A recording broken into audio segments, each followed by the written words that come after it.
Thanks for what you do with your podcast and all the rest. You're doing a great job. Hope everybody keeps tuning in. You get a lot of good info, a lot of insights, understandings of how to get strong, how to stay strong, how to use your strength. You do a great job, dude. You make things better than they are in real life, I think. If you don't follow Massenomics, y'all do it. Social media, website, everything. Massenomics.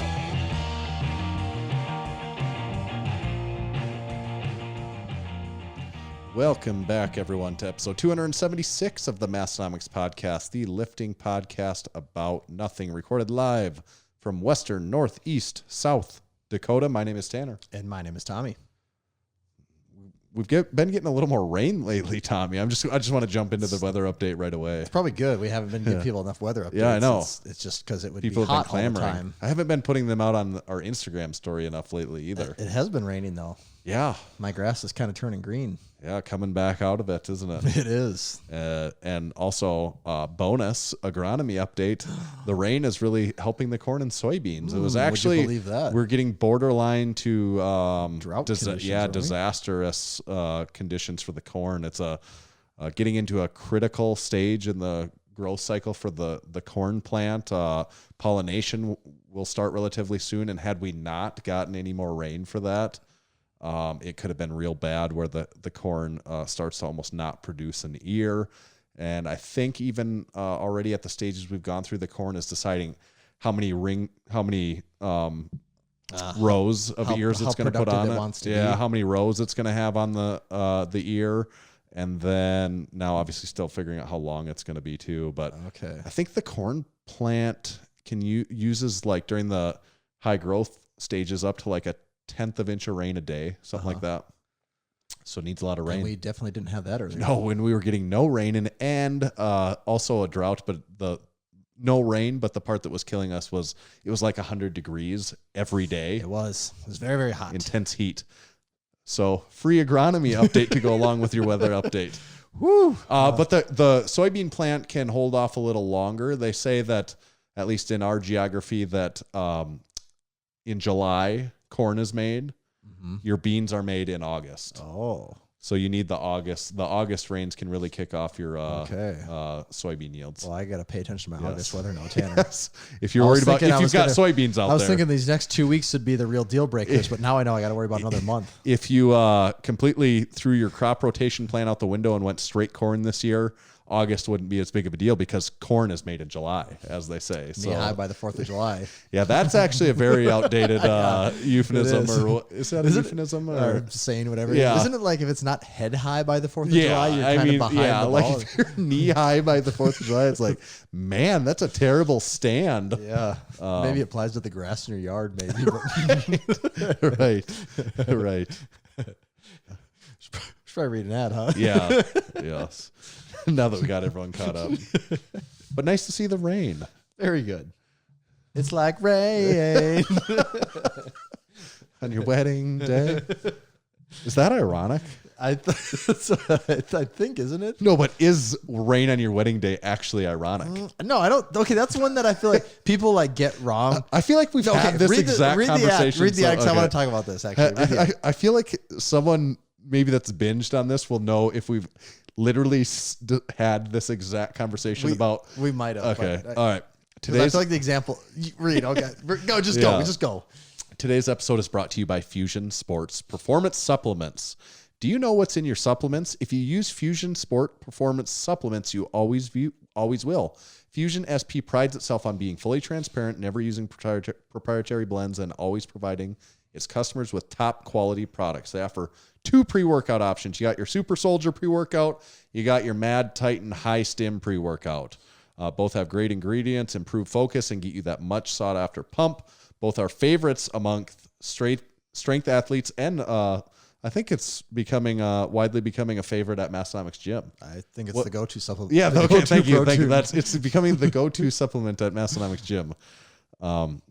Fusion's whey protein isolate not only tastes great, it also has 27 grams of protein per scoop, 0 fat, low or no carbs, depending on the flavor. It doesn't contain any soy or gluten, and it won't cause any stomach discomfort. Available in vanilla ice cream, chocolate fudge, chocolate of some sort, and frosted cinnamon roll flavors.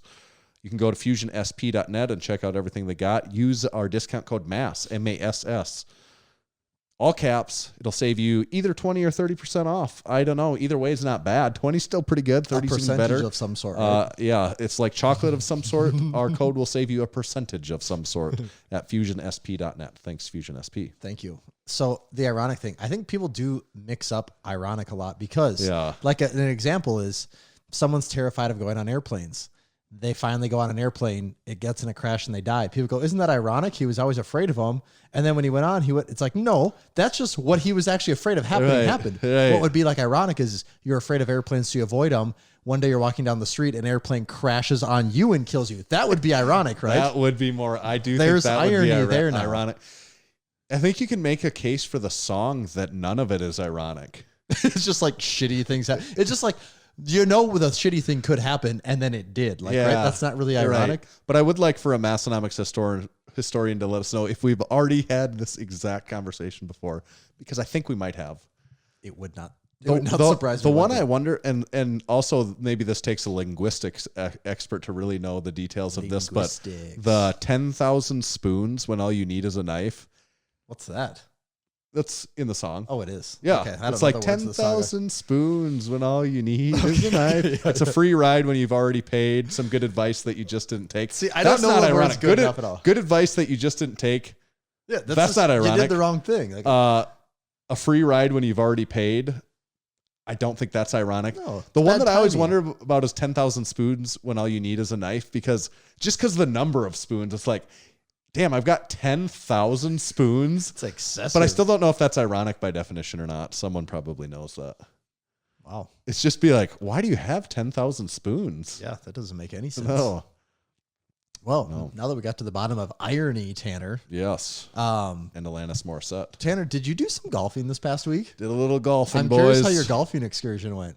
I went to the premier golf location of probably go all to South the most Dakota. exclusive club in South Dakota. Yes, I did go to it. And for anyone that's into golfing at Sutton Bay, you might even know about it. If you're really into golfing, you probably do know about it. It's a big deal, apparently. I didn't know that much about it before. I went on a business trip. Otherwise, it's not something I would have forked out the cash to go on. Or even been allowed to go. Yeah. Actually, that's actually true. You know, I couldn't have actually gone. It was extremely fancy. Was it? Extremely. There was no doubt about that. No. Like, just exceptionally fancy, even as far as golf courses go. Uh-huh. And I golfed 36 holes. Were you sore from it? No, I just realized that I would have no ambition to go golfing again anytime soon. I'm like, that is not my hobby. Question. Like, I have golf clubs, and I probably went golfing 25 times, you know, something like that. Maybe even a little more, but not in the last 10 years. I've gone 3 times probably. Yep. And this is my first time in at least 5 years going. And I just don't like it that much. And it's not really about my skill level, even when I hit good shots. And actually, golfing about 9 holes is for sure my max that I would ever want to go golfing. For most casual people, 9 holes is the limit. 18 holes is straight up gets to be extremely unfun for me, where I'm like, this sucks. I want to get out of here. This is not fun. Like, I'm spending hours out here, and I'm like, get me away from here. I would like to do anything else but this right now. Before I was into golfing, at all, it was like, you get to hole like 5, 6, you're like, oh, we're almost done. Yeah. Okay. And then you got to 9, you're like, whew, I'm glad that's over. Yeah. And it used to be, oh, there's 9 more. Well, all right, I guess I'll just quit having fun the rest of the day. And now 18, it's like, all right, 18, it's done already. Like, it is definitely one of those things you gotta get used to. Yeah. It's just for sure not the thing for me. I don't think it's not that fun for me. It's just,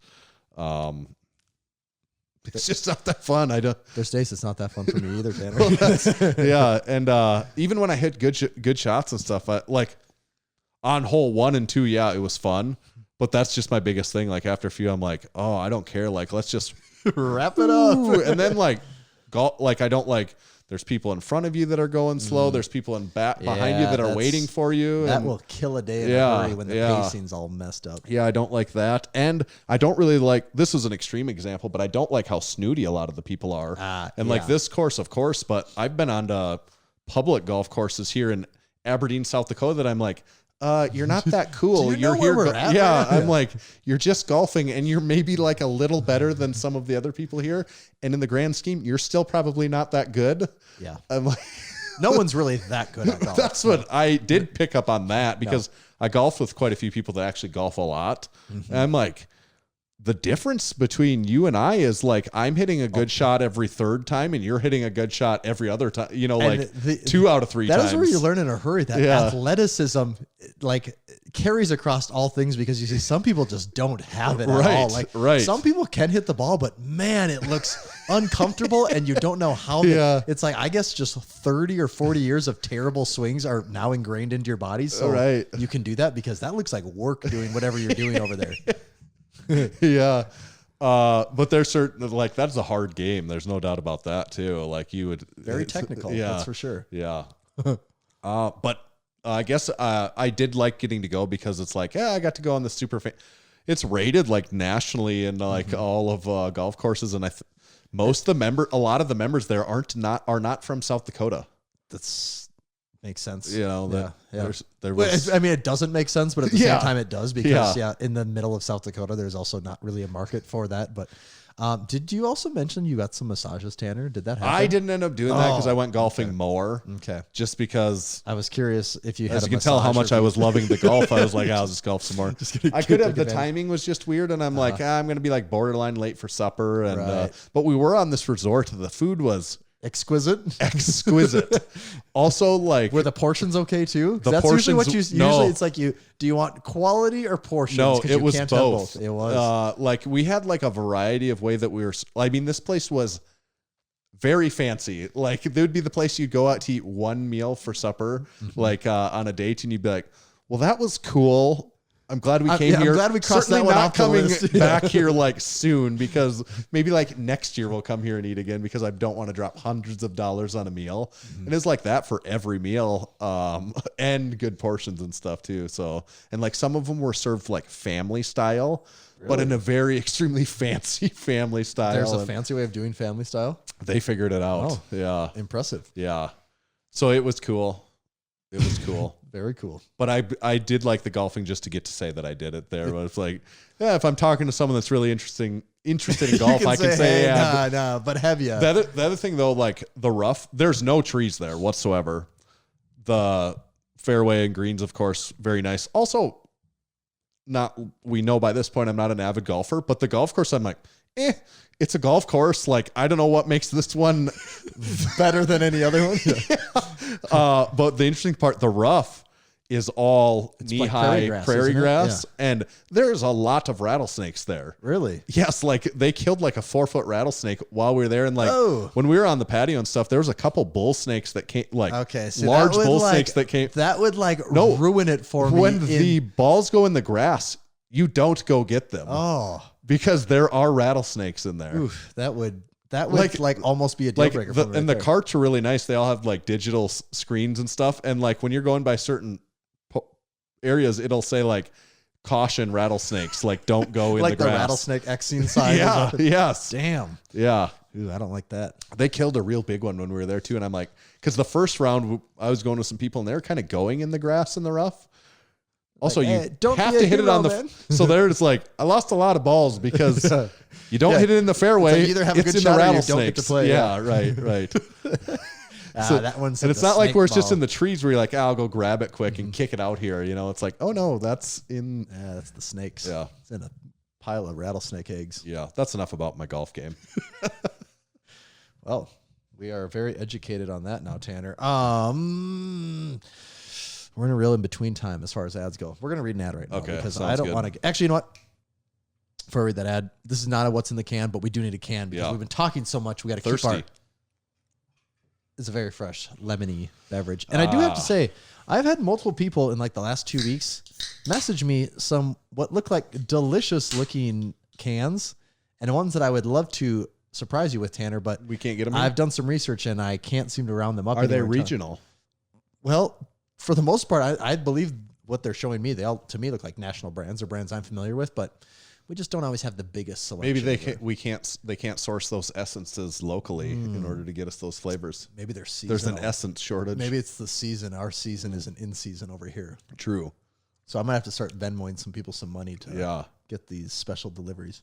I had a note in there about Ohtani. Let's get to that right. Oh, yeah. Teaser. Right after this here Teaser. ad. You heard my expertise on golf. Just wait for baseball. It gets better. Yeah. Today's show is brought to you by Spud Inc. and the Spud Inc. Ballers Bar. I can see you're very excited already, Tanner. I'm aware of the Ballers Bar. The Ballers Bar is made only for the pimpest arm and back training. If it's not the pimpest, don't even waste your time with it. Right. This bar takes the standard curl bar and combines it with four strategically placed 2 3/4 inch balls. The first set is right at the first bend of a regular curl bar, and the second set is at the ends. Unlike a regular curl bar, the first bend on this bar is much harder for bigger guys and people with minimal supination in the bicep/shoulder mobility to grip and use. The first set allows for an easier and more comfortable grip by cupping the bar with the palm, creating a different training angle for bicep training. The end set allows for a much wider curl, around 36 inches. The straight parts of the bar are also longer than a conventional curl bar, allowing for more training positions and again, highlighting the more manageable grips. And the Ballers Bar is a cable attachment bar. Yes. I think, right? It is Yes. a cable attached. So for those people that you got your home gym and you like having all the different cable attachments, I'm certainly in that group. It's fun to have the different things to try. The Ballers Bar might be just the ticket for you. It just might be. And at a super light 5.9 pounds, the bar is much easier to handle and attach to a much larger number of pulley and cable machines. Ball out with the Ballers Bar. Excellent. You get the Ballers Bar online at spud-inc-straps.com. Thank you. Is curling in the Ballers Bar allowed in the squat rack? If you somehow wire up so that you can get all the way into the squat rack from your cable. You just got a really, really long extension wire cable. I got the extension wire so I can curl anywhere with my Ballers Bar. That'd be a funny video, actually. Like doing cable curls all over the gym just by using really, really long cables. Yeah, it's the loophole. That makes it okay. All right, Tanner, you had some athleticism that we needed to note. Baseball is a sport that I would almost. Maybe I believe, Tanner, on this podcast, you've even talked bad about baseball. That's what I would say. So that's how you know this is so interesting that I'm even like think it's worth mentioning, and it is actually interesting. This Ohtani, I think most people at this point, if you're into, actually never heard of him until 3 days ago. Okay, so he's in the home run derby here recently. So I've been kind of following it a little bit this year, just because this guy kind of like blows my mind. So anyways, he's a pitcher. I guess he can't really be boxed into that, but he is a pitcher, and he is also leading the league in home runs, and he's like third in RBIs, and I think he's batting like 270 something. And he just did the home run derby, I think, last night. And I think I think maybe he's got like 13 starts and he's 4-1, something like that. But a low ERA too. So he's pitching really well. He brought the complete package with him. Yeah, he's pitching really well. And so I think he plays for the Angels American League. So I believe when he's not pitching, he's the DH. So that's why, he's getting to bat. And I don't actually know if you're into baseball, you'd know this for sure. But in the American League, if someone's a pitcher and you want them to bat, like, do you just not have a designated hitter? Because I never know how that goes. And the reason no one would know that, or you wouldn't know that unless you're really into baseball, is because that hasn't come up in like ever since the advent of the designated hitter, because the pitcher is never better than whoever you could have at just going in and hitting. So that's the crazy thing. If you don't know about baseball, that the dude pitches and is good at it and is like one of the big power hitters in baseball, that has... I don't know. I don't know baseball super well. I don't think that's happened since Babe Ruth I was going like to say a pitcher. it hasn't happened for 100 years. My friend that is a huge baseball fan said, modern day Babe Ruth. And I said, Babe Ruth did that? Because I didn't know that either. And Babe Ruth was originally a pitcher. Yeah. Shows my level of baseball intellect. It's pretty wild. He was in the home run derby last night. He didn't win, but I think he set the record for most balls hit like 500 feet or something. Really? He hit one in warmups that almost like went over the top of the stadium. Like he crushes the ball. Yeah.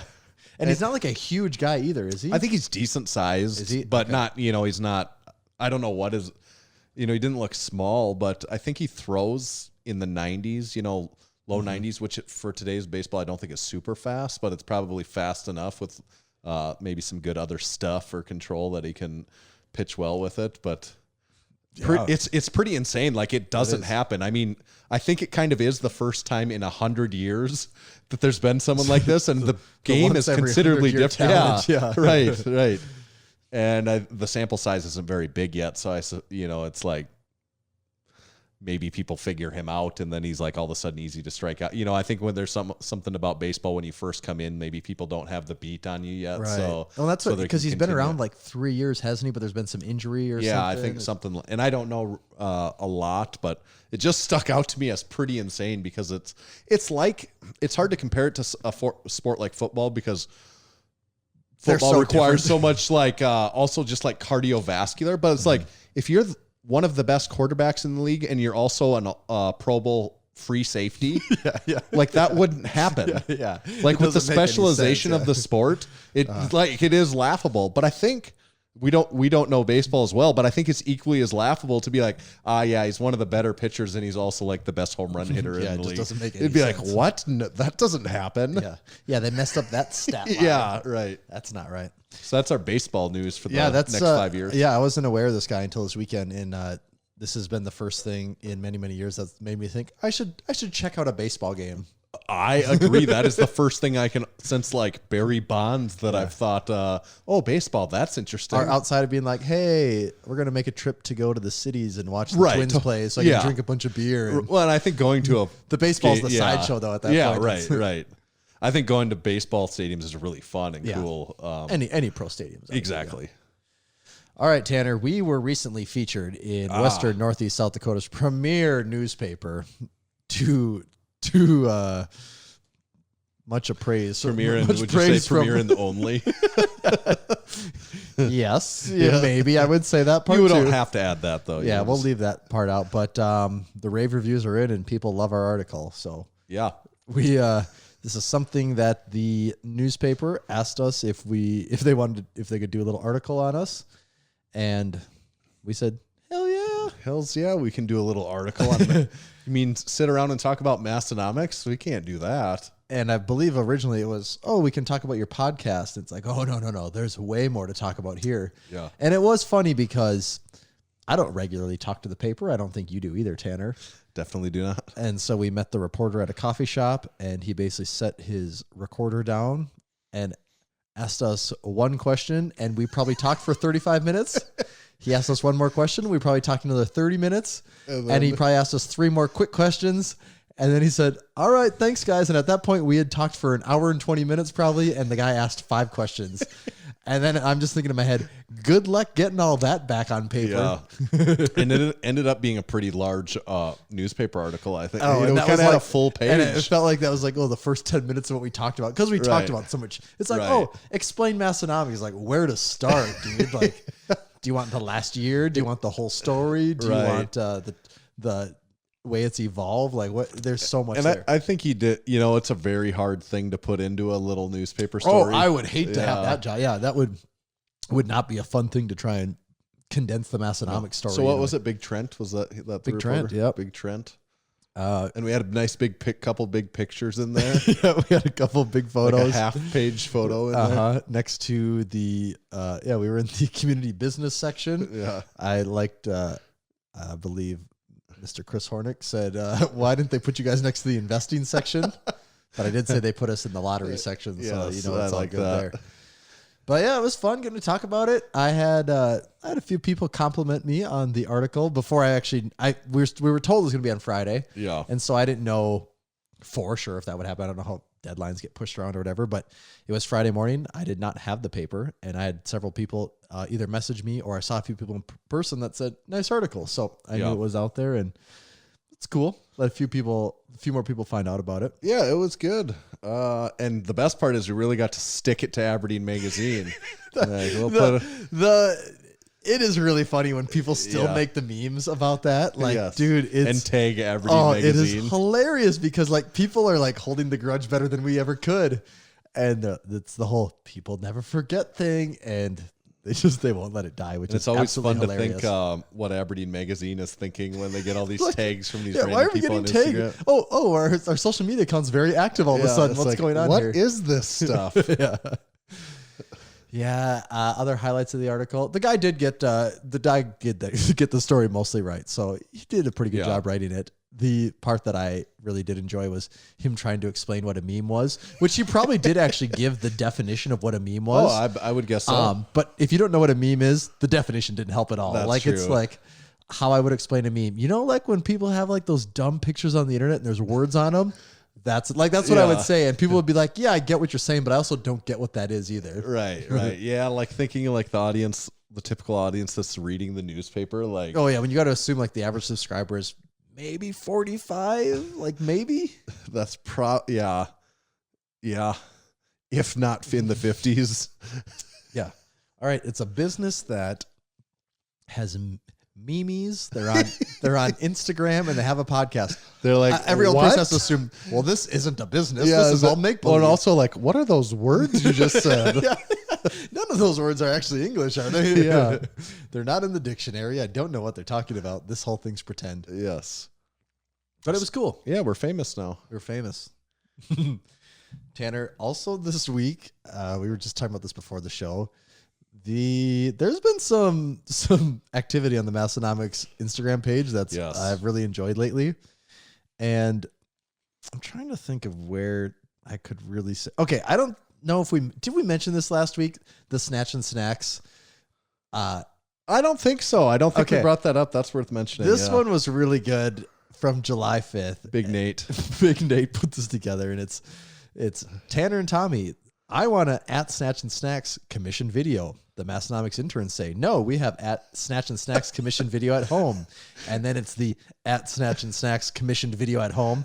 And it's Tanner, it's you deadlifting with just cutouts of LaCroix cans over the deadlift bars. And that was absolutely hilarious. That was really Major good. props to Nate on that one. That was really well done. I like that a lot. Your unpaid salary, double it, triple it. It's going up. Yeah. And then we were also mentioning the Dom. What do you say his last name? Toretto's. Yeah. Dom Toretto's family. The strongest things in the world. Yeah. Julius Maddox's bench press, Half Thor's deadlift, Dom Toretto's family. And how some people actually kind of sort of took it seriously. Well, that people were getting caught up in the actual numbers. Whether like, no, Half Thor's deadlift isn't the best, Eddie's is the best. And it's like, the third thing on the meme is Dom Toretto's family. Yeah. Like, look, we're in imagination land over here. And you're worried about the particulars of whose 1 kilogram difference deadlift is a little bit better. I'm like, that is the epitome of missing the point. Yes, it is. But there were some really funny comments in there. Like, yeah, there was. You ever wonder why you never see them in a fight at the Olive Garden? Because when you're there, your family. The different units in this meme are really bothering me. Yeah. But it is, and I thought about that when I made it, because Thor's deadlift is listed in kilograms and Julius is listed in pounds. But when people talk about Thor's deadlift, everyone says 501 kilograms. 501. If people are talking, at least in the United States, about Julius Maddox bench, they're going to say it in pounds. Like, that's just the common. That's just how those records are. Yes. How those records are set. God, I'm just looking back through again. It is really funny the number of people that are making a point of discussing the actual records in this meme. Yeah. Yeah. It's so stupid. Yes. Wow. Where it's like, that's the thing. It's like someone was just like so pent up with anger about records and they were just waiting for the opportunity to discuss them, and you gave them that opportunity, Tanner. I'm like, what about the joke part of it? The reason that it exists? Like, they said, not today, buddy. Think again. They're worried about the 1 kilogram deadlift difference in Thor and Eddie, but Dom Toretto's family, nah, that's fine. Well, we all know how that goes. There's nothing to discuss there. Yeah, Tanner, we're also not quite. NBA Finals are still going on. Are your picks staying the same? Yeah, the Bucks won pretty good in Game 3, right? Mm-hmm. And they were back at home. Boy, Giannis is pretty wild. Like, it's pretty insane. Like, he can have the ball on a fast break and get the ball at like half court and take like 2 steps and dunk it. I was going. I'm like, how are you at the hoop? The ground he covers, like once he's at the 3-point line, it's like when he's at the 3-point line, he's it's a 1 step split anywhere. second from a layup. Because It's like if he has the ball with momentum at the free throw line, there's no way he doesn't get a layup. it's really weird because like your brain watched it. It's like something didn't quite go right there. Like It takes me like 6 steps to get to the. Did he dive? Yeah. But he didn't dive. So how did he cover that ground? That doesn't make any sense. It's crazy when you watch it. It's like that is why he's a freak, though. Like that's why he's the And Greek he's freak. so fast and quick too.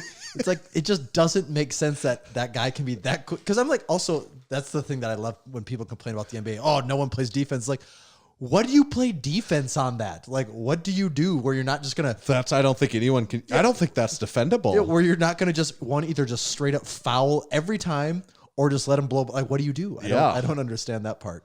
But that's the thing where, like, so he's scoring 2 points every time he does that. Whereas Steph Curry, if he makes, 50% of his 3-pointers and it's worth 50% more for each field goal, it starts to be like, that's kind of almost the conundrum in the NBA at this point, and like why it becomes, I think the analytics point so much to the 3-point shot.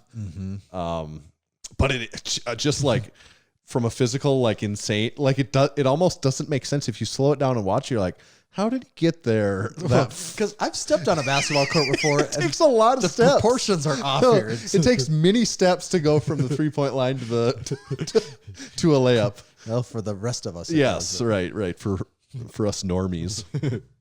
So this was our sports episode, Tommy. We covered golf, Kinda was. baseball, and now basketball. Real guy episode. Yes. You know what else we're going to cover in this episode? Hopefully some ads. An ad. This episode is brought to you by Hybrid Performance Method. And I'm going to tell you today about the hybrid nutrition. If you really want a shredded physique, is that something that would interest you? Yeah. You Most got my people- attention, Tanner. If you want a shredded physique that also performs as well as it looks, then combining hybrid training and nutrition is the answer to your prayers to the iron gods. So it's all show and all go. Yeah, so best of both worlds. It's like having the best strength and nutrition coaches at your fingertips, the best of both worlds. You get a personalized roadmap to Shredsville and a dedicated coach by your side when you work with a hybrid nutrition coach. So if you're ready to get seriously strong and seriously shredded, join Team Hybrid today. Visit them at hybridperformancemethod.com and make sure to follow them on Instagram, and you can email them at hybridperformancemethod.com. Also, get a hold of them there, and then you'll join the strongest team on the web today. That's what you need to do. Biggest thing to remember with Hybrid, or one of my favorite things about it, is we have a discount code with them. It's MASS, MASS. That'll save you 5% on these nutrition programs that we just talked about. It'll save you 5% on the Strength Coach app and the training programs also. 5% on any of those. MASS, MASS. Boom. Good stuff. Tommy, is it time to get our guest on the horn for this episode? I think it is time. Well, let's do it. Without more further ado, or do we need to talk any other sports? We didn't cover boxing this time. We can discuss the other sports at the end of the episode. We can talk about Tennis. the McGregor fight at the end of the episode. Yeah, there you go. We were kind of missing that, aren't we? I saw a highlight on Instagram, so I'm kind of an expert on that one too. Yeah. Hello. Hey, Mike, you're live on the Massenomics podcast with Tanner and Tommy. What's up, Mike?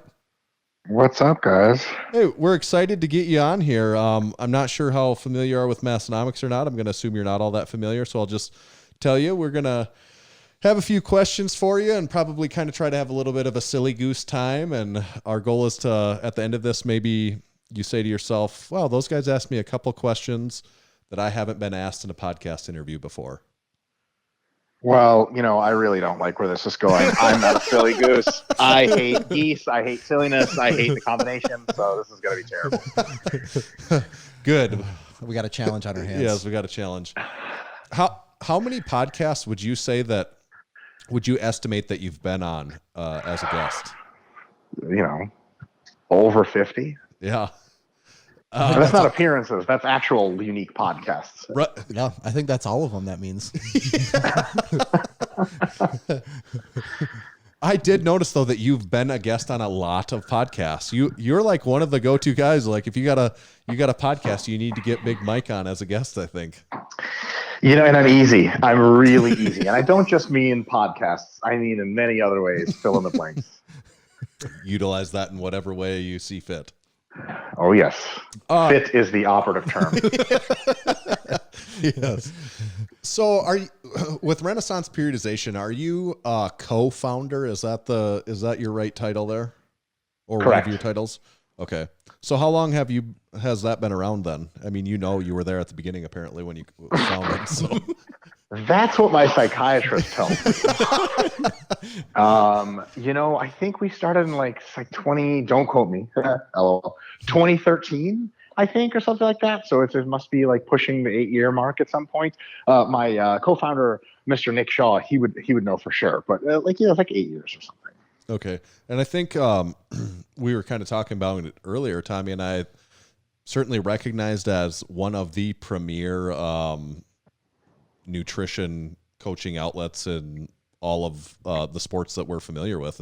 That's correct, right? Well, that's for you guys to say, and me to fake politeness and say, "Oh, that's for you guys to say." But we were talking though, and it's like it feels like if you want nutrition coaching, there is, I don't know, a million places to look. But Renaissance is one of those names that would actually come to mind as being a brand that you at least recognize in a super crowded space. So you guys have done something right there. Well, thanks so much. Yeah, I think all those million places, I've been on all of their podcasts at least one time. Yeah, right. Thank you. Yeah, we are definitely trying to do our best. So. One hurdle that I wonder if you probably don't know any hard statistics on this, but of your average consumer or average audience, how many of them do you think, what percentage of them know how to spell Renaissance? Maybe negative. Like there are some people who spell it so wrong that it counts against us. That's one of those words that if I go to type it into my phone, I start typing it knowing that I'm going to be relying on my phone to tell me how to spell it correctly. Yeah. And that's one of those ones I could not get close enough that like where I have to feel the shame of knowing like, wow, I couldn't get close enough for it even to know what I want. Yeah, they're like, we don't know what you're saying here. It's like, I remember taking before I went to grad school, I took the graduate record exam, the GRE, and there you have to do it's all computer based, and you have to write an essay, but it's an essay on a technical subject, kind of an esoteric technical subject, and there's no spell check. So I was like about to use this one word, on purpose. There's no spell check. Oh yeah, Okay. They're trying to see how big your intellect balls are. So. For the real world when there's no spell check. Right, so it's a little bit austere. But yeah. I will say that austere is a perfect example of a word. I'm perfectly happy verbalizing, and absolutely would never try to write because you would just start with an O. Is it an A? Is there a U in there somewhere? Any idea how that word? Yeah, don't ask me. No. What does it even mean? I don't know. Well. That's kind of another slightly leads into another topic of discussion we had here. Mike, to us, it always seems like it comes across that you have a very specific, I would say dialect maybe, or like cadence of speaking. Yeah, an enunciation of words and like a cadence of the way you speak. Are you aware of that, or is that just something we're making up as we're sitting here today? You guys are lying. We're just a couple of simple Midwestern boys over here. So yeah. So I would say I'm very, very hyper aware of it, and I would say it sort of oscillates between three polarities. One is all people I've listened to a whole lot. Economist Brian Kaplan, economist Thomas Sowell, general, I'd say neuroscientist, but he's more than that, Steven Pinker. I would say those are kind of the three core folks that I've listened to so much that I end up auto-emulating in some weird combination where sometimes I sound more like one versus the other. And then I think like genetically, just because I'm a Jew, I end up just sounding like Ben Shapiro anyway. So if you like, witches brew, all that shit with a fucking crocodile eye and shit, that's like basically me. So. Okay. That's quite the pool of people, though. The one that I wrote down one that you didn't mention, and I'm curious if you maybe you wouldn't know the name if I say it, but if you looked him up, you'd recognize the actor. But oh gosh, what now? Why did I just forget? It's You, Spader. you James- better remember this. This is gonna be awkward. Yeah, James Spader. Are you familiar with James Spader at all? He has a very particular way of talking also. And you might not know it, but like even once we get off of here, look him up and you'll recognize him. And I might be getting off to James Spader later. Is he like a 90s actor? Yeah, like 90s hothead wasn't he on movies or Frasier? something? Wasn't that what? well, and he was on like The Office for a while. I don't know what his like key roles Kind are. of like permanent, like secondary character. Like, Great. You guys are really selling this asshole. Great. I sound like a secondary guy in maybe Frasier. This is the biggest compliment I've ever been rendered in my entire life. I don't know if he was in Frasier, but I really feel like he could have been in Frasier now that we say He's like that. associated with Frasier somehow. like That's like anyone was like, oh, he's actually in Seinfeld. You're like, right, Seinfeld, Frasier of the 90s. That comes about nothing. Maybe that's what it was, honestly. Maybe it was Seinfeld. Yeah. Okay. So, Mike, you're originally from Moscow, is that right? Yeah. So, could you explain that? Like, I mean, most people we talk to aren't originally from Moscow, and you sound very Not Moscow. you don't more like you'd be in the 90s sitcoms versus Moscow. So, Well, you see, Moscow is this other city. And, it could surprise you, but there's all kinds of cities, and the world's pretty big. okay. Some people are from other cities. I was 7 years old when my family came to America. And when you come when you're that young, generally you tend to, your accent completely recedes and you blend in. So I would make you stupid Americans think while I always in contact with the KGB. You're kind of ruining a little thing I wanted to ask you about. But, I'm sorry. Okay, pretend I didn't say it. Okay. Dial it back. Yeah. Yeah, that's unfortunately that's really the entirety of the story. Okay. Hilariously enough, like if I was a little like mini KGB agent, Yes. like we showed up in like June of 1991 to America, and then communism collapsed like several months after. So they're like, all right, await instructions. And I like watched the TV and communism collapsed. So like, shit, I guess I'm not getting instructions. I just lost my job. So I just decided I'm not going to be a child spy, and I'll be like just a regular teenager. And ta-da, sitcom starring Kevin Spader or whatever. That's what you want us to believe. Yeah. Oh, it's all lies all the way down, man. Everything is a deception. Even what I just said.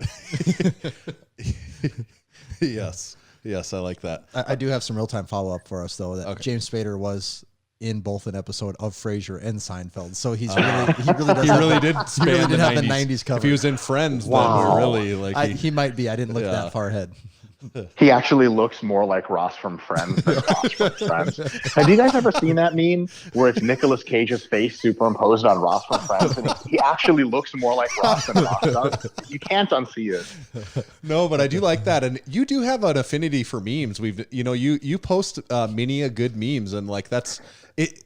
There's a lot of accounts that post good memes and stuff, but what I love seeing is people that are in this space that are very intellectual and educated, but then also still laughing at a silly meme. Like I think there's there's something to being able to appreciate both sides of the coin.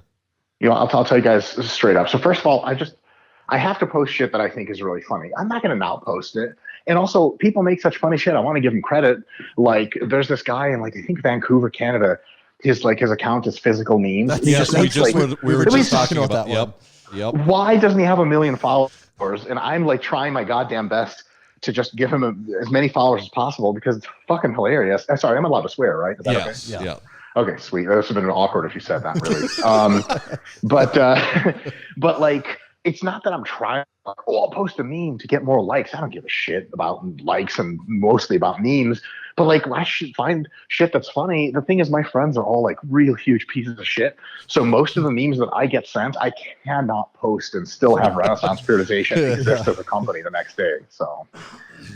Yeah, that physical meme. What is it again? What's the what's tag it? of that physical? You do repost them quite a bit, but yeah, they are really funny. It's a really good concept they have. Yeah, in there. physical memes. They just post like basically like wanted ads for people randomly that don't exist. It's amazing. It's high level satire. Yeah, it's really good. Yes, it is really good. We do want to ask you a couple of nutrition questions. We got a couple of particular things notched out here that we want to talk to you about. But other than that, I was also thinking we were talking about maximal recoverable volume. Oh God! I feel like maybe you're familiar with the term.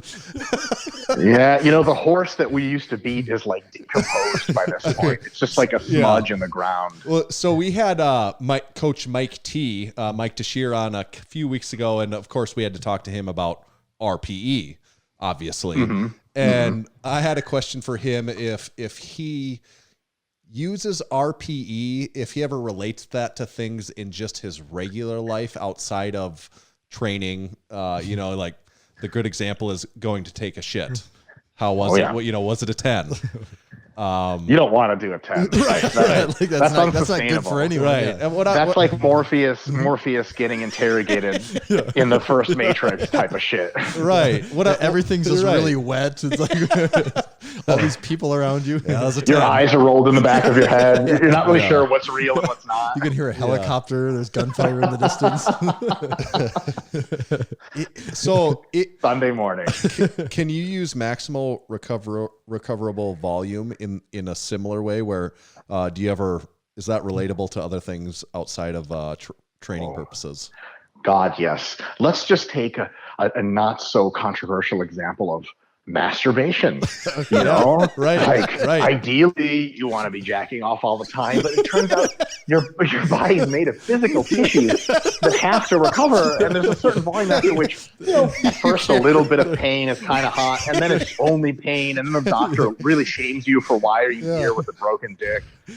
There's not just an unsatiable spirit in here, there is flesh and bone. There's the flesh is weak after all. It's like you go to the emergency room and they have to draw you a diagram of like typically people jack off and they're right here. What you're doing is right above this red line in which you the MRV line. Yeah, it's dick MRV, not a good idea. Well, and that's a good really a good example for contrasting the MRV versus the minimum effective dose then. Really. Right. Oh yeah. Yeah, that's a really good example. The minimum effective volume with masturbation is really pretty classic. We're just going to assume for the purpose of example, like I assume most of your viewers are not getting laid regularly with consenting adults. So no, what makes you say that? Yeah. Nonsense. So you're getting a lot of hate mail for this one, but in any case, at some point, how do I put this best? There's a certain amount of jacking off you have to do to just be a part of the world. Because, if you haven't hit it in a while, so to speak, things can get weird. Yeah. It's strange. You find things attractive that you don't even understand. And, you're uncomfortable. You can't sleep anymore. The pace dreams, of the world maybe, changes. I don't know. Who knows? Out of body experiences. And all of a sudden, you're like, you're like, Morpheus from the Matrix, except you're not taking a dump. Well, and kind of relating that back to training, like when I'm at a powerlifting meet, this is a joke that comes up, or when we're talking about training with people, there's a lot of people that have an opinion of whether holding back your semen can either be beneficial or not, or detrimental to athletic performance. Is there any truth to either of that in either direction?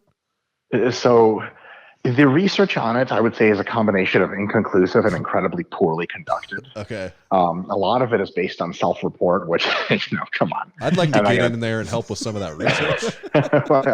Let's make sure you're not doing it or make sure you are doing it. So, nurse-assisted. But in any case, the research is rather inconclusive as far as I've, recreationally taken a look at it every day. But I think that the sum total of the consensus is like, you got to do what does a combination of two things.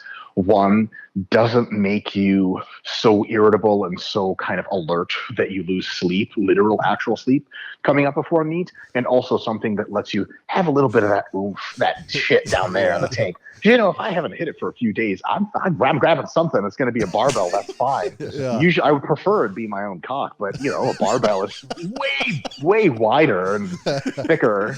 It's way harder for sure, but still, it's something for me to grab and tug on. Right? Yeah. So, but like on a serious note, if you skipping 3 days of wanking the old pole gets you really, really gnarly, then fucking do it. But if you like, it's like the Thursday before the Saturday meet and you're like awake at 3 a.m, you're like, I'm either jacking off or never going to sleep again. Like, it's probably time to hit it. So Even I get sometimes a little surprised what direction we go with these things, Tanner. Yep. Yeah. Never disappointing though. I don't know if I'd call this a direction, more like a fractal, like an explosion. Yeah. Yes. That's a good point. Yes. This is probably too general of a question, but you've maybe been asked something similar before, so you might have a answer for this.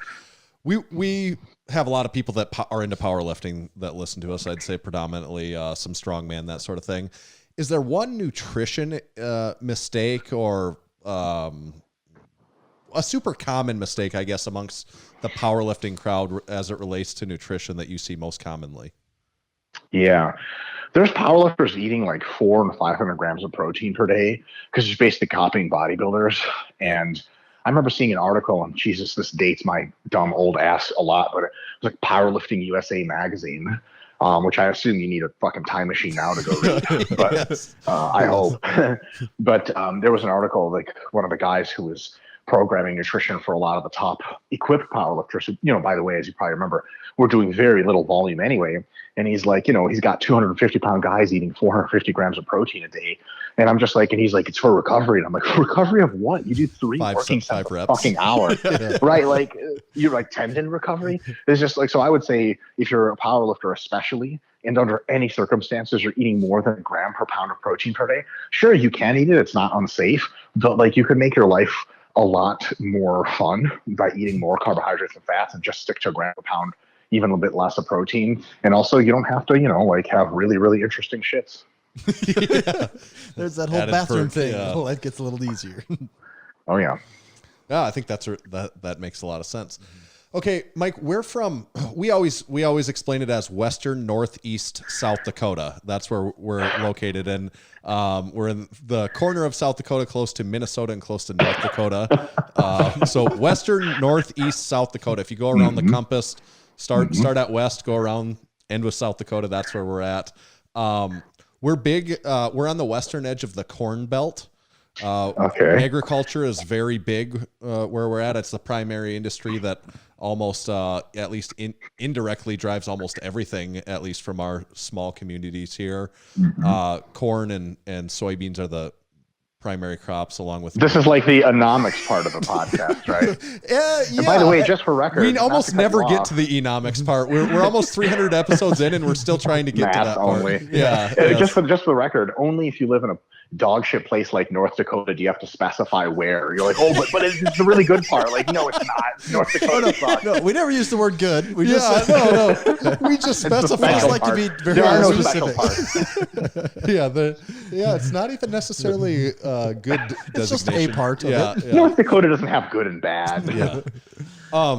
So the what we're getting to is we've had a discussion earlier about GMO or organic, or it's almost a nationwide hot button issue at times, but locally we have states here that operate under commercial agriculture that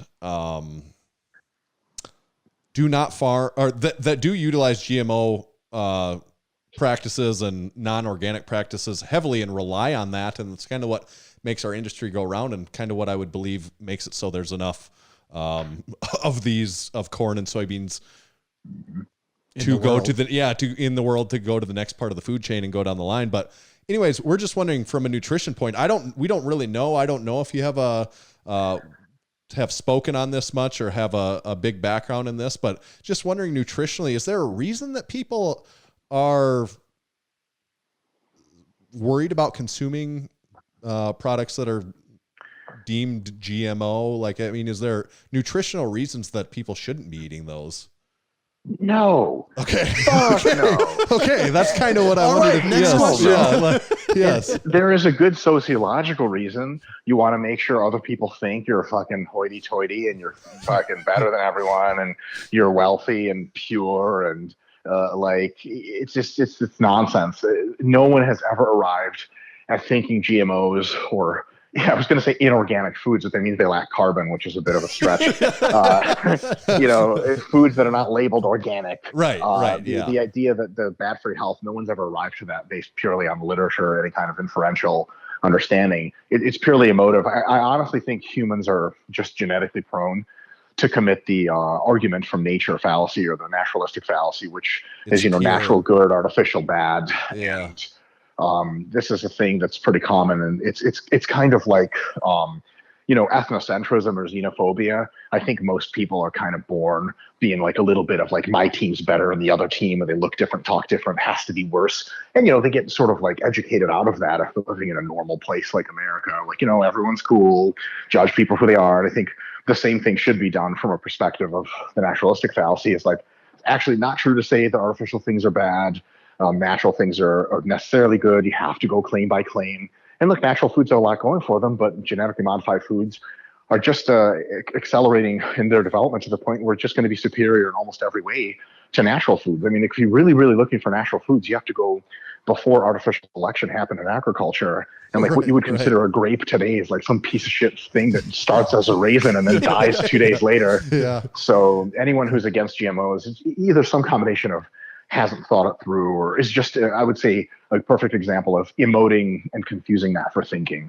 So I could be more polite, but I wouldn't be that on your podcast. So there you go. Yeah, no, I think that's interesting. That's I'm not an expert in it by any means. I'm the opposite of an expert, but I guess that's always kind of been my feeling on it. And I was interested to hear your take on that. Sure. And I mean, the research on it is just crystal clear. Okay. I remember one time in roughly 2012, the Harvard School of Medicine posted or put out a comprehensive review of the literature. It was, I think, the first of its kind, in which they were like, yes, so organic food doesn't do anything except it has one reliable thing that it can confer, and it's way higher in price. Yeah. The only thing for sure it can give you. It's higher in price, and also like our resource here is land. It's limited. It's finite, and The amount if you're of choosing to land produce something where you can produce a third as much, like you're voluntarily saying, let's take this same acre of land and produce 1/3 of the food off of it that we can otherwise. It's like it's super inefficient, right? I mean, Worse for the environment. Yeah, it is worse for the environment. It is, because you're putting a lot of the same inputs 3 times into it. As much fuel, right. 3 times as much everything to get that out. Right. Yeah, it's really a bad deal all around. It's one of those things. There's a few topics on which the majority of people you poll will be flat out wrong, and there's an almost consensus or total consensus on the experts, and it just goes completely the other way. So for example, you could pick a general topic like freedom. Yes, most people are like, is freedom good? Like, for the economy and for people, and they usually say like, yeah, no, freedom's great. So everyone's kind of aligned. But there's a couple of scientific topics, sort of in popular science, that the majority opinion in most countries around the world is just batshit fucking crazy and wrong. Organic foods, GMOs, nuclear power. I mean, I think something like 50% of all Americans think that a nuclear reactor meltdown is a nuclear explosion. It's just like the batshit crazy ignorance. You can also ask people like, 3 Mile Island, how much radiation was released? And they're like, well, a shitload. It's like, it's a barely measurable amount. The answer is a barely measurable amount. And it's the amount you would get like sunning on a fucking, Friday afternoon at the beach. And it's like, well, something else had to happen. Like, nope, you're just an idiot. You've never looked this up. And you just, again, emotion instead of logic. There's a couple other issues like that where people just sort of kind of know, quote unquote, deep in their hearts, the opposite of the truth. And thanks, educational system, I guess. Yeah, that's interesting. I can see the parallel with like the nuclear power too. That is a really good additional example. It's just that one especially is a scary word for people. Yeah, so. Right. Oh yeah, nuclear is real bad. It's got radiation and 3-eyed fish, and I've seen enough Simpsons episodes to know it's bad. So that's all I need to know. Yes. Tommy, should we play overrated, underrated, or I okay? think so. All right, Mike. I hate this fucking game. Oh, sorry, go on. No, you're gonna like it today, I think. Today you will be. Yeah, today's like different. This is different than all the other times you've done it. What you have to remember with ours is you have your druthers to elaborate as much or as little as you'd like on the answer, but at the end of it, you do have to come up with underrated, overrated. You cannot ride the line on your answers. And these are special Mike Israetel topics, all handpicked for you. So all right. If you're ready to play, we'll get started. Let's do it. Overrated or underrated TED Talks? overrated. Most TED Talks are bullshit, and most of that's not comprehensive science. It's like what sounds cool, and I walk around and looking like Steve Jobs, and espouse vague feel good generalities and get a million YouTube views. Fuck them. TED Talks are dumb. So I've done a TED Talk, by the way, which is like I know. I don't know how that. Yeah. So what is? I've always wondered what is the actual qualifications needed for a TED Talk? Is it literally just like you volunteer and you can do it, or is there a vetting process? Yeah. I'm inclined to believe there's some sort of. I wouldn't call it a vetting process. I think it's like more of like a selection process where I think there's some kind of committee, or there's a bunch of regional ones and like a few big, more like sort of central ones. And I think at whatever level you're doing a TED Talk, I think there's like a committee that sort of reaches out to people and has like kind of like a deck of people they'd want to talk, and they may reach out to you. And I think there's some ways to contact them to say, hey, like I have things to say that are cool. Can I do a TED Talk? So like the way I got mine was actually one of our co-coaches and one of the folks that helps run the company, Melissa Davis. She's a Renaissance periodization. She's actually a PhD in neuroscience, way more qualified than me to do a TED Talk. But I think one of her clients was part of this organizational committee situation. And she was like, hey, like, doing this TED Talk thing. I don't know how she phrased it exactly. I think she might have already knew who I was, but she's like, is Dr. Mike sort of interested? And I think Mel really pushed for me to be in it. She was like, yes, he's fucking great, and he can blab bullshit as much as the next TED Talk guy. Jesus, this is terrible that I'm saying this because I'm never getting invited on another fucking TED Talk. But it's all jokes, everybody, right? For sure, right? Who the fuck's listening to us? But in any case, that was kind of like, and then she was like, hey, do you want to do a TED Talk? And I'm like, yeah, of course, like it's fucking a baller PR. And, to be honest, like, okay, the whole thing, TED Talks are overrated is at least somewhat a joke. Like you can get a really, really good message out to a pretty like solid number of people. So that was an opportunity for me to talk about healthy eating. It was really, really super cool. But I don't think there's like some kind of really crazy vetting process. Like there's people that give TED Talks that I think should be talking to a fucking wall and nothing else because their message just fucking sucks and is wrong.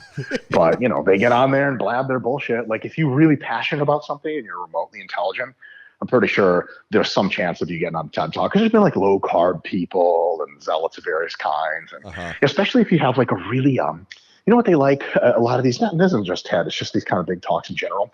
Someone who's really passionate, data-driven, and quirky. They have like this weird quirky hypothesis. Yeah, so you gotta be kind of eccentric, to be on. Yeah. Right, like there's got to be some kind of little twist. Like, oh, did you know that by 2030 we'll all be riding bicycles? Like, oh my god, really? Like, here's these cool multicolored graphs for your dumb ass. Yeah.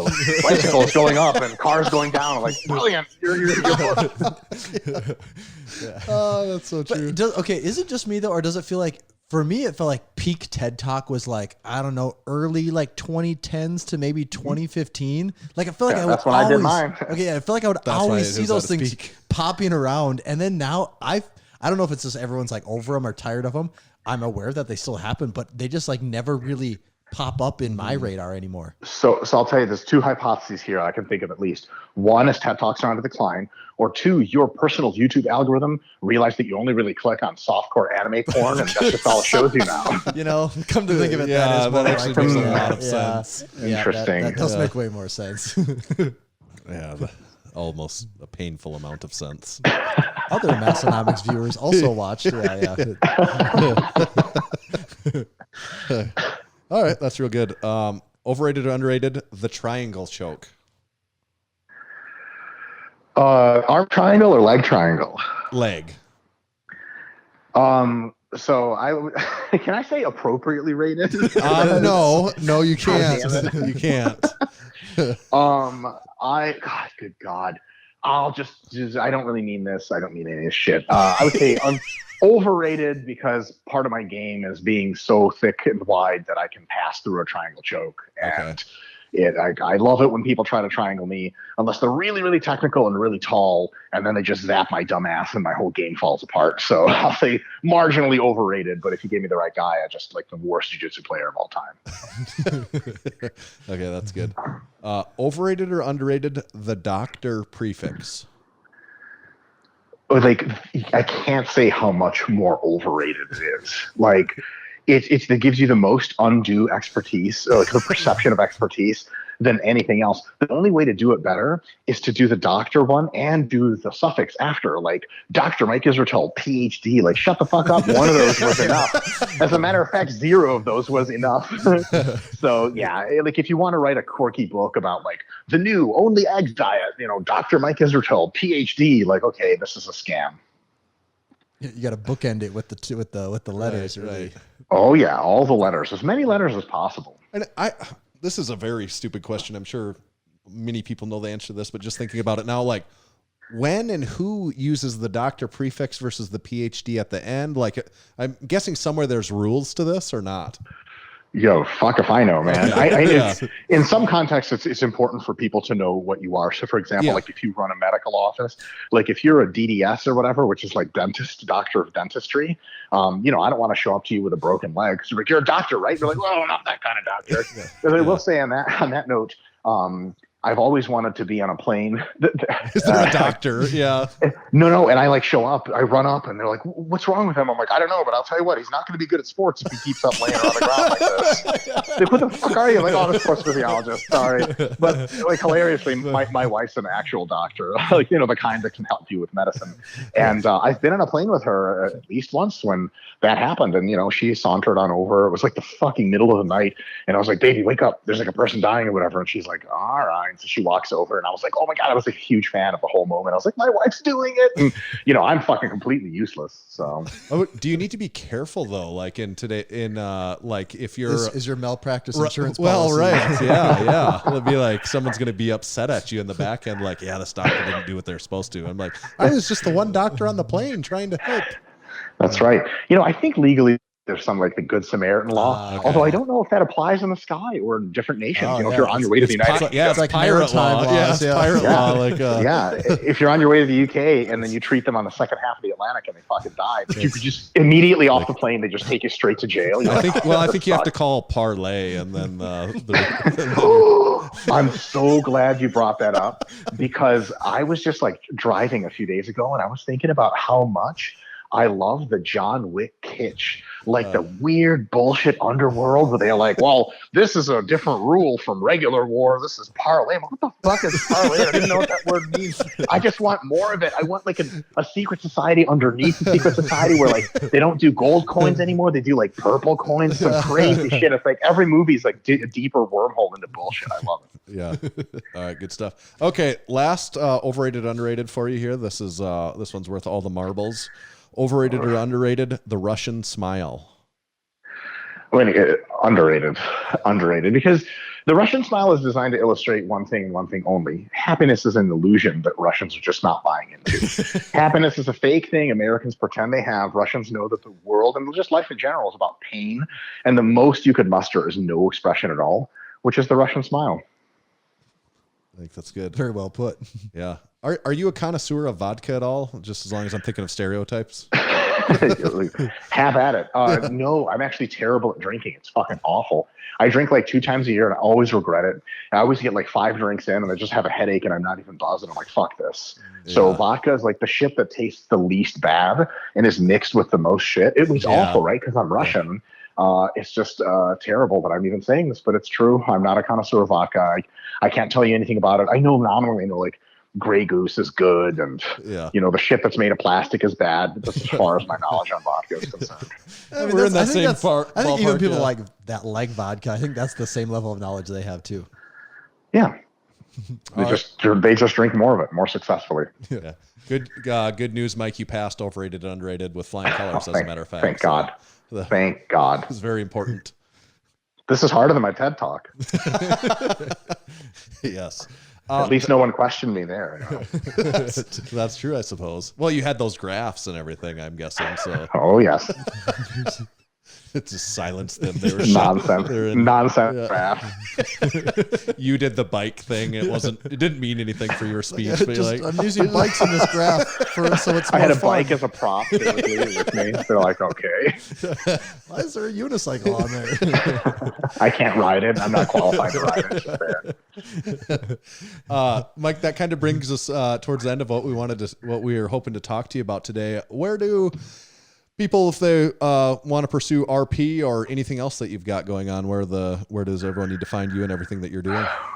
Well, I think folks in your audience, if I may take a gander at an assumption here, Yes, I think they really like the, we have this picture book. Just kidding. Lots of softcore anime in it. But on a serious note, the YouTube channel, I think, was a good place to start. So just try your best to type in Renaissance periodization on YouTube, or just type in my last name, which is also fucking impossible to spell. Jesus Christ, I don't know how the fuck your viewers are supposed to find me. Everything about me is impossible to spell. But, Mike Israetel on YouTube, and you'll find the Renaissance Periodization channel, or, RP, Renaissance Periodization, any of that. And we produce a ton of videos where we have a little bit of fun, but it's mostly educational. And I think it's a really good start. And if you like what you see, click through to the website, and there's all kinds of goodies on there. I'm on Instagram at RPDRMIKE, and then at RP Strength on Instagram is also a good place to go. And that's it.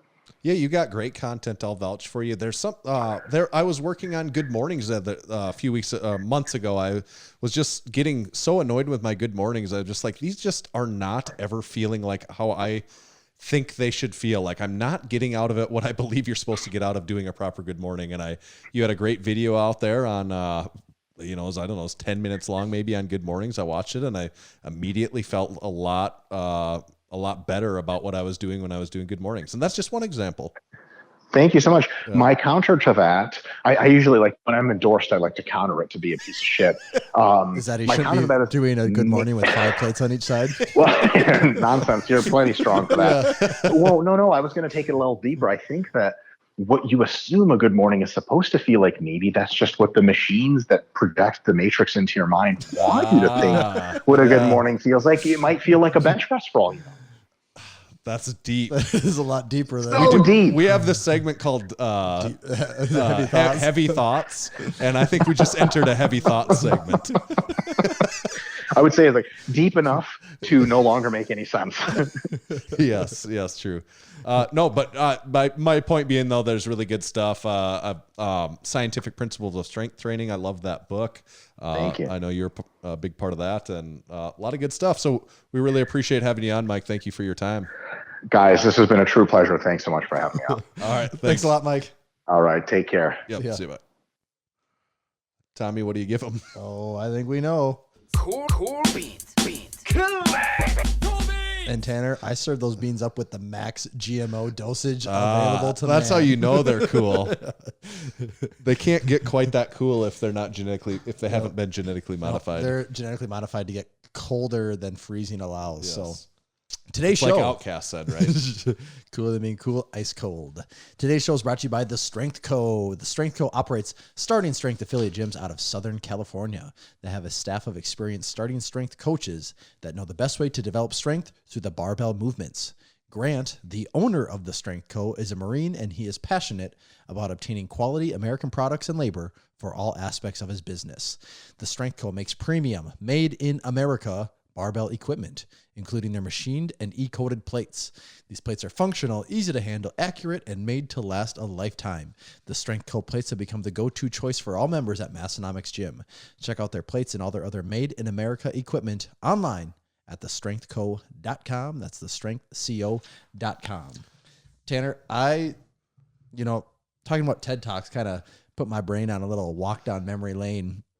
And I think where I really became disillusioned with TED Talks, where I'm like, I guess they let anyone do these things now, is when you saw Mike Israetel had one. Well, it was right before his. Yeah. His is what really set me over the edge. But there was a certain character on YouTube back in the day that was on the beginning of everyone's videos, and his name was Ty Lopez. Which guy was that? The guy with the books? You know what's cooler than these cars? All my books. Yeah. Here in Beverly Hills in my garage with my Lamborghini. But you know what's cooler than this? And he's just the garage is lined with bookshelves. Which no. Yeah. But so it's like, well, and then everyone is immediately just skipping through these ads because they make no sense. And then I saw that he had a TED Talk, and I'm like, wait, this guy has a message worth saying.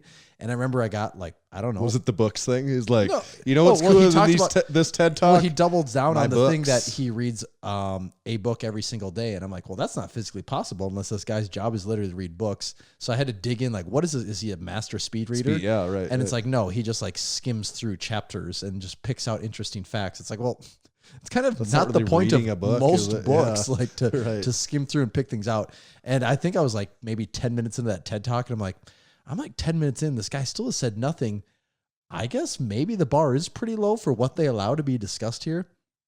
So for all I know, there was some crazy twist ending. I never got to it, but It was taking a long time to get there. it apparently. took way too long to get there. So that's what made me. Yeah, I remember that guy Classic. I think there's a meme there. I think Oh, there's- taking a clip of him doing that. I think there's there's something Yeah, there. those Stay tuned ads- for that. Those ads were everywhere, Yeah. like early 2010s YouTube. Those I was were just thinking all there's a lot over. of opportunity. This kind of falls in that taking older commercials that you've forgotten about, but then as soon as you see them, you're like, oh my gosh, I saw that 10,000 times, like 90s commercials and like stuff. the infomercials that you see on back Yeah, in the days. yeah. Oh yeah, we used to. There's a few of those we'd watch, or it was just like every night at, Watch the knives guy, like yeah. 1020 stainless steel. Dude, the Miracle Blade. Yeah. We freaking watched those Miracle Blade commercials so many times when we were in like third grade. Just Isn't like, that weird that this we thing watch? can We all cut watched. anything. It's insane. And it's like, Dad, you got to call him. You only have 2 hours to call Dad. And everyone being like, they don't know what I'm calling. Yes, it says right there, if you don't call in the next 2 hours, the price doubles. He's like, they don't have a timer. They have no idea what I'm calling. Like, and now it's like, well, clearly. Yeah. But at the time when you're in like third grade, it's like, no, these knives cut through. This is like the closest thing to a lightsaber the world has ever produced is the freaking Miracle Blade. Yeah, yeah. I wonder if that's still in business. I wouldn't be surprised if a few of them are.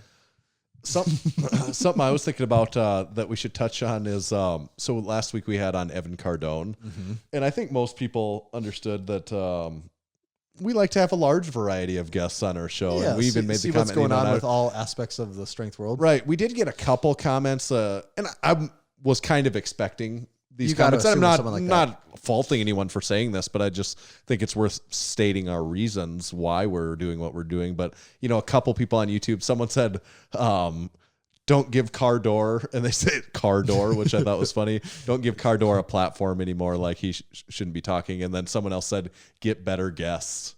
And, I mentioned, I just politely said why we had these people, and I think that got a good response back from them too. But, it's kind of like, we're not the judge and jury, I don't think, on everyone, whether they're good or terrible or anything like that. And we're here interviewing people. We interview one person every week from years ago until what seems like the end of time at now, like on the pace we're going. So we're going to interview a lot of different people, and like some people it's going to be a lot not of going to people like you hate, as well. and there's also going to be a lot of people that you probably don't disagree with, or that you probably don't agree with, or have the same beliefs as them, right. too. And we're not going to necessarily agree with everything that every one of our guests said. Yeah. I think we could pick out a whole bunch of guests that have said things that at the time you and I sit here and we're like, we're just going to stay silent and go to the next Like, with thing. that being said, we're not going to get like the Grand Wizard of the KKK on the air. True, Like, right. Like we have to at least, like, if we do, know there's yes. something heinous, Right. like, we're not going to have that person on. But like, And we're as not far Evan Cardone experts. We know people kind of dislike him. Well, and that's what I'm stuff. saying. Like, but- as far as we knew, the biggest thing about Evan Cardone is like people just think he gives really dumb training advice. And, like, like, I he think that's does stupid arguments on the internet and arguments maybe not in good faith a lot of the time. But I Right, think so- that like maybe there's more there. I don't have enough time to like literally dig into every person, the aspect of every person's and life. also, like, you dig hard enough on like you're gonna find some people that don't like some other people almost no matter what. But I agree with you. We're not gonna get purposely terrible character people, but like he's kind of, from what we know, he falls in that category where I think some people could make there again, I get it. I can certainly understand if you're not a fan of his, but I could also, after talking to him, I could see people thinking, maybe he is a little misunderstood. Maybe he is a little bit. Maybe I he could is, see maybe someone he's not. thinking that too, know. So, but that's kind of the reason, and it's, we're wanting to have interesting interviews, and like he obviously is interesting to a lot of people, so I think it was an interesting person to have on. I agree. Yeah. I totally agree.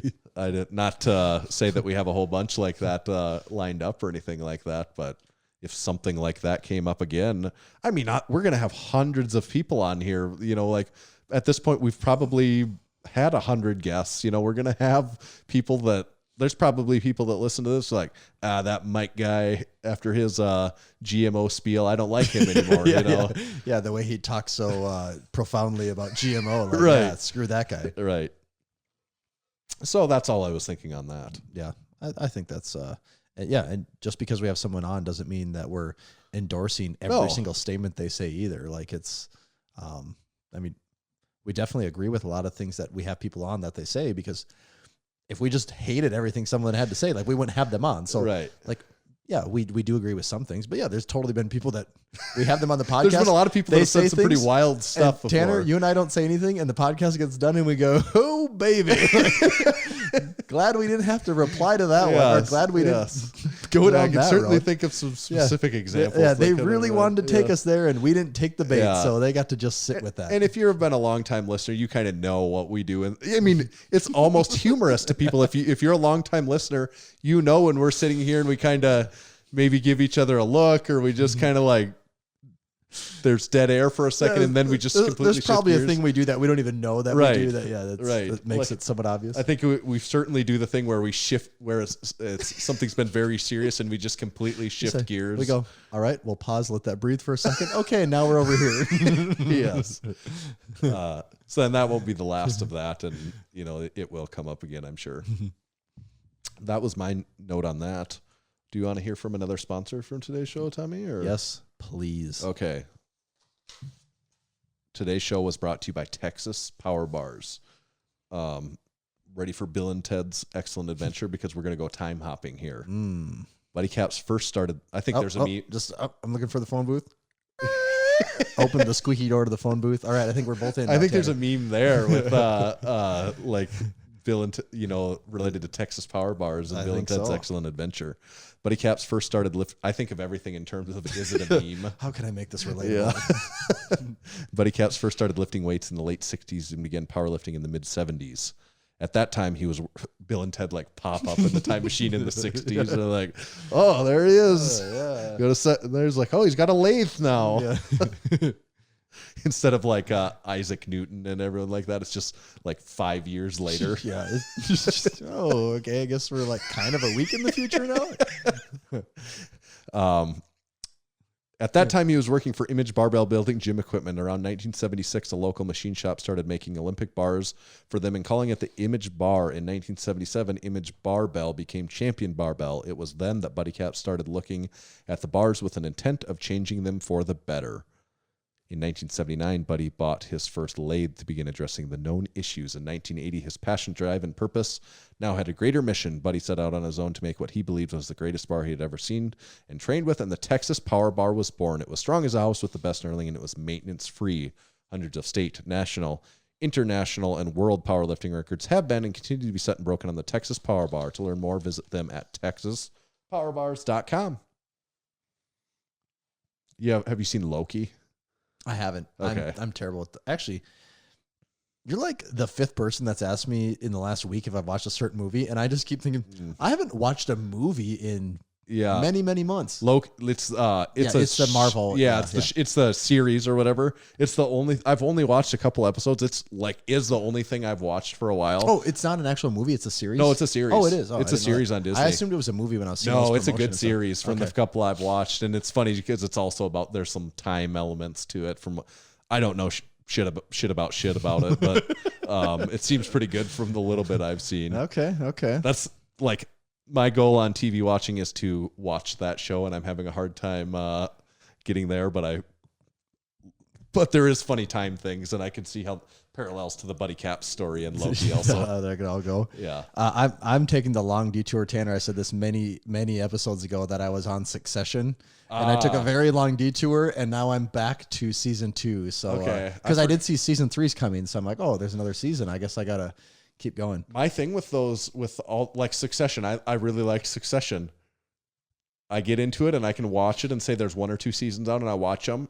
I never follow back up. Like when more seasons come out, like it could be the rest of my life before I come back to it. And I'm then like, even when they do like HBO come out a year, 2 years later, you Right. forget all of them. So I then you know, gotta go- and you gotta then I go don't find, want to like, rewatch. Yeah, or you I'm gotta like, find the I YouTube kind of video. remember this. Yeah, and find the YouTube video that does the hour recap of everything that happened, and yeah, that is always the hard part. Yeah, I'm really bad at coming back to like series end for me whenever point they're at time they're at when I binge. Whenever my modern day gets right, there, it's right. done. And then it's like, yeah, I'm probably never watching more of this again. Yeah, I was kind of having this sad realization that I've been like working on HBO pretty hard for probably the last year or so, and I'm starting to really feel like, you know, when you look at some of the best TV shows of all time, and when you look at the list, you know, it's all subjective, but when you look at the list, HBO has a lot at the top. And even if you go like best HBO shows of all time, like there's a lot of shows that are really, really good.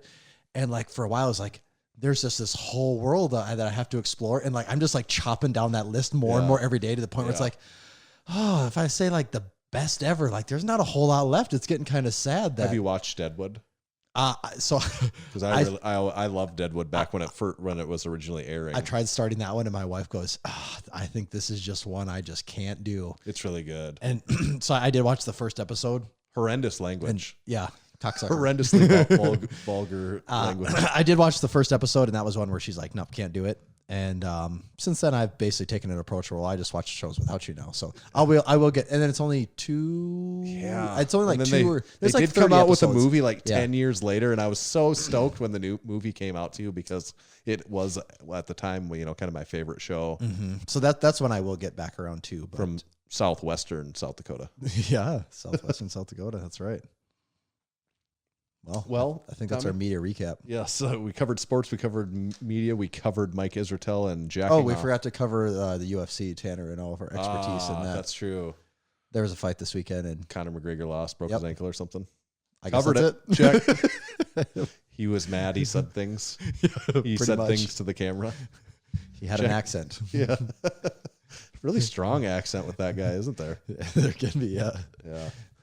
Okay. I think we'll wrap this one up. Then. Should we wrap this one up? We talked about all our sponsors. You could also mention to check out our stuff. We've got our shop, Massenomics.com.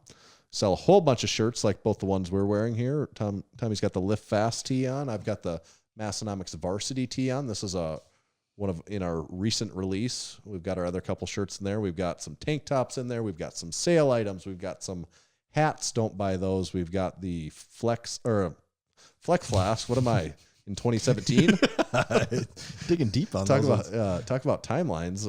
No, we've got the Silly Pints. Is what I meant to say. Our silicone cups in there. A whole bunch of sticker packs, banners, flags, pretty much everything you could need as far as if you need shirts or flags or banners or cups or hats. As long as you need something in those product lines, we do have it. And hopefully you're into lifting, maybe beer. It does help. Yeah. It does help if you're into those things. If you're not into either of those things, just try harder, I guess. Yeah. So buy our stuff, and please become a supporting member of the podcast. What's the website? Massenomics.com/join. Yeah, we'd love to see more supporting members. That's what helps make the reels go around here. So please sign up. Tommy, where do they find you on Instagram? You can find me at Tomahawk_D. You can follow me at Tanner_Baird, but just make sure to follow Massenomics at Massenomics. See ya.